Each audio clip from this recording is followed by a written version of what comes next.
Que le Seigneur Jésus-Christ vous bénisse, frères et sœurs dans la foi. La Bible nous enseigne dans le livre de Galates au chapitre 6, à partir du verset 8, la Bible dit ceci: que celui qui moissonnera les œuvres de la chair récoltera ceux de la chair, mais celui qui moissonnera les œuvres de l'esprit moissonnera ceux de l'esprit.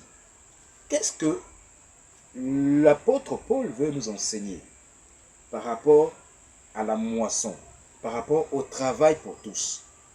Vous savez, l'homme ne récolte que ce qu'il sème.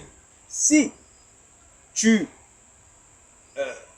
t'engages en tant qu'enfant de Dieu à vouloir servir ou à vouloir donner la priorité aux œuvres de la chair, tu bénéficieras des œuvres de la chair au détriment de ceux de l'esprit. C'est le contraire également. Si tu te donnes aux œuvres de l'esprit, tu récolteras autant des œuvres de l'esprit que ceux de la chair. Mais qu'est-ce qui est utile pour nous ici? Il faut savoir bien faire la part des choses. La priorité en principe pour tout enfant de Dieu, c'est de travailler pour les œuvres de l'esprit. Parce que le Seigneur Jésus-Christ de Nazareth, nous sommes ses enfants. Avez-vous vu déjà un père renoncer à s'occuper de ses enfants, surtout notre Dieu? Le Dieu vivant, lui, ne va jamais déroger à cette règle. Parce que sa parole, elle reste indéfectible. Elle ne changera pas. C'est pourquoi Paul incite ici les enfants de Dieu, les serviteurs de Dieu, à travailler davantage aux œuvres de l'esprit.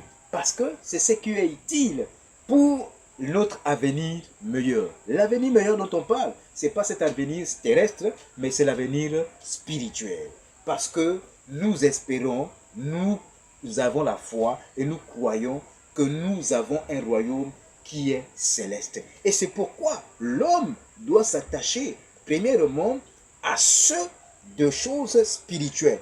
Parce que la Bible dit que la parole est esprit, et ceux qui doivent justement croire à cette parole doivent aussi la croire en esprit.